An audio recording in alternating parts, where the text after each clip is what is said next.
The Paleolithic, or the Old Stone Age, is the longest phase of human history. It stretches from somewhere around 2.5 million years ago to roughly about 10,000 BCE. This period predates agriculture, cities, writing. Early humans lived as hunter-gatherers, constantly moving in search of food, shelter, and safety. Life was brutal and often short. It's estimated up to 40% of children died before the age of 5, and most adults didn't live past their 30s. Much of this era overlapped with the last great ice age, a time when glaciers covered large parts of Europe, Asia, and North America. People lived in small nomadic groups, used stone tools, harnessed fire, and gradually developed language and symbolic thought. And then something remarkable happens.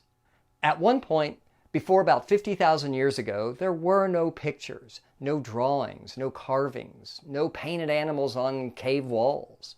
Today, images are ubiquitous. We're surrounded by them. We communicate with them. We send memes, emojis, and photos throughout the air, across the world, dozens of times a day. Pictures allow us to see things we've never experienced directly and manifest what isn't real. Now imagine someone inventing that. The earliest figurative art, paintings, sculptures, carvings, marks one of the most profound cognitive leaps in human history. They were expressions of belief, memory, power, survival.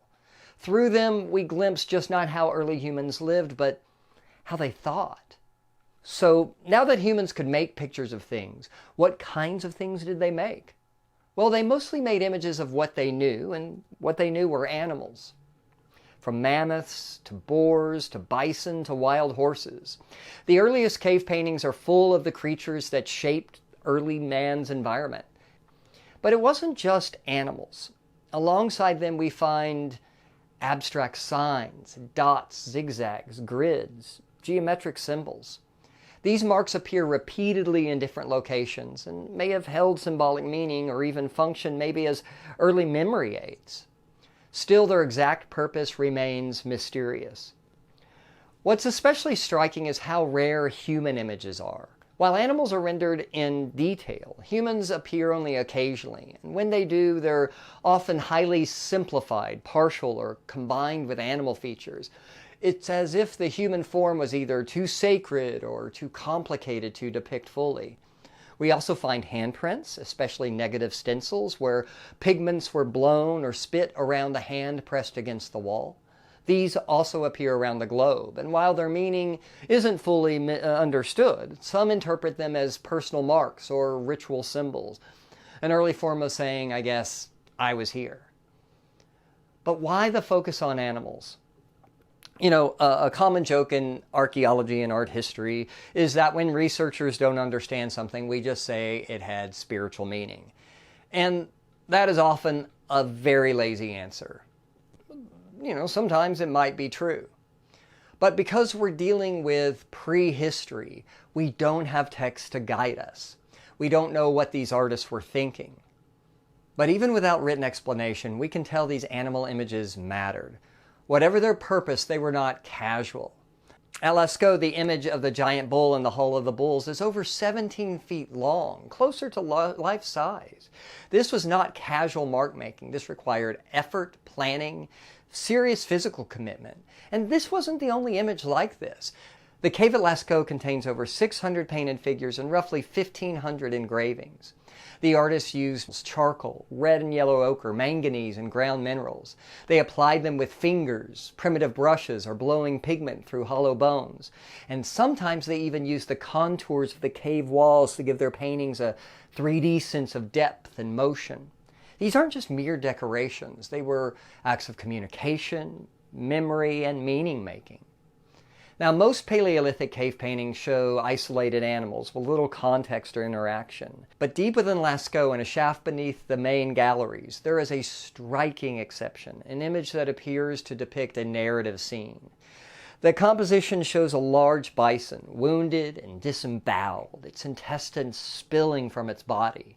In front of it lies a human with arms outstretched and legs splayed. The figure is stylized and more of a symbol of a man than an actual likeness, which is typical of human depictions of this era. He is shown with the head of a bird and prominently exposed genitalia. And nearby, a staff topped with a bird and a retreating rhinoceros complete the scene. The image is highly unusual for Paleolithic art. Not only is it one of the very few depictions of the human form, but it also includes explicit anatomical detail, violence, and a potential ritual context. And all of this is rendered in the depth of a cave, far from the more accessible and visible panels of animals. So what are we seeing here? Well, one possibility, it's a hunting accident. Another is that this is not a literal event, but a ritual vision or a shamanic experience, perhaps symbolizing transformation, death, rebirth. The bird-headed form may suggest a costume, it could be a mask, it could be a mythical identity. The prominently exposed genitals combined with the violent imagery has led some scholars to interpret that this is maybe part of a fertility ritual where themes of sexual potency, mortality, and regeneration are linked together.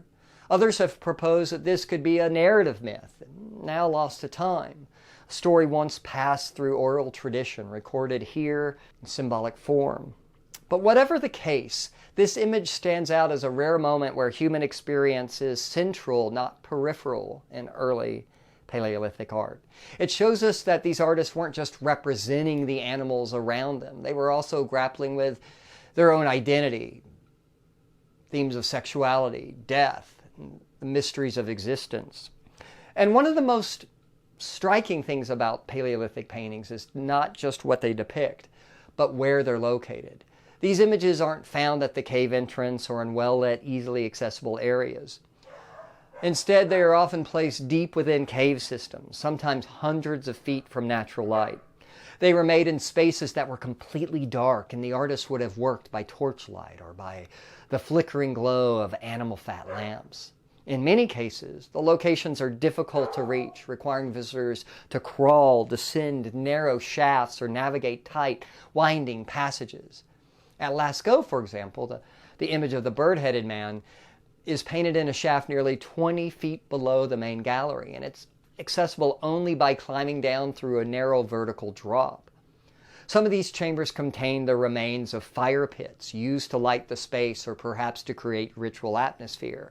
This hidden, challenging environment strongly suggests that these images weren't just made for casual viewing. While we may never know the full purpose of these spaces, it's clear that these images were made with intention, they were made with care and reverence, and spaces where ordinary life gave way to something special. Now, one of the most interesting things about Paleolithic art is not just what was represented, but also how. Art historians often distinguish between what we call conceptual and perceptual representation. These are two fundamentally different ways of making images. A conceptual image is not about how something looks in a particular moment, but how we understand it in our mind. Its most defining, recognizable features. A great example is the large bull at Lascaux. The body is shown in full profile, but the horns are showed rotated to face us frontally. This is known as a composite view. This is a kind of visual shorthand to communicate everything important about a bull in one image. This makes intuitive sense. When we think of a bull, right, we might think of the bull entire body sort of stretched out horizontally in front of us. But when we think of horns, we picture horns from the front, curving outward.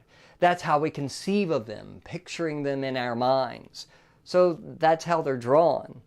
Conceptual images reflect the idea of something more than the way it actually appears in the real world. But here's a really interesting twist. The more realistic perceptual images, the one that try to show animals as they actually appear to the eye, are much older. In Chauvet Cave, dated to around 30,000 BCE, we find horned animals drawn in a much more naturalistic way, the way we perceive them with our eyes, not how we picture them with our minds. This is a perceptual image. The heads are turned in profile, and the horns appear parallel just as they would when viewed from the side. This is an example of realistic 3D perspective as it is seen by the human eye. And Chauvet is 10,000 years older than Lascaux, 10,000 years. That challenges the old assumption that art evolved in a straight line from primitive to advanced. Instead, it suggests that early humans had multiple ways of seeing, some based on memory and symbolism, others on direct perception, perceiving versus conceiving. Both approaches are valid and both shape the origins of our visual culture. And so far we've been talking mostly about paintings and engravings on cave walls, but Paleolithic humans, of course, also made sculptures. And some of the most intriguing examples they're small, portable figures carved from stone, ivory, or bone. The most iconic of these is known as the Woman of Willendorf, discovered in 1908 near the Danube River in Austria. She's only about 4 inches tall, she's carved from limestone, and was once covered in red ochre pigment. Her form is highly stylized. She has exaggerated breasts, hips, and abdomen. These are features commonly interpreted as relating to fertility, nourishment, childbearing. But just as important as what's emphasized is what's left out. Her arms are thin and barely visible, resting atop her breast. Her feet are missing entirely, which means she couldn't stand on her own. And she has no facial features, only a patterned series of coils or braids where the top of her head should be. She isn't a portrait or an individual. She's kind of a composite form, emphasizing certain traits while minimizing or just ignoring others. These types of figurines have been found across a broad geographic area, stretching from Western Europe across Central and Eastern Europe and into parts of Siberia. And they date roughly from as old as 35,000 BCE to 11,000 BCE. And their widespread distribution suggests they held cultural significance for a wide range of Paleolithic people. As for how they were used, we can only guess. She may have been a fertility charm, a ritual object, or a portable amulet carried from site to site. Some scholars have proposed that figures like this may have served as educational tools for young women or midwives, or that they played roles in communal ceremonies tied to survival, reproduction, fertility, the seasons. Others suggest they could have just been personal objects tucked into clothing or carried as symbols of protection or identity. Whatever their function, the effort and the repetition across time and geography suggest they were deeply meaningful in ways we're still trying to understand. The problem here is that we're dealing with prehistory. Nothing is written down. And it's difficult enough sometimes to understand how we here in the present day use images. Images are multivalent. They can be interpreted in so many different ways, and images can have different meanings depending on culture or context, and even between one person and another person. And it's difficult enough sometimes to interpret what our own images mean, much less interpret what images that were created 10, 20, 30,000 years ago mean.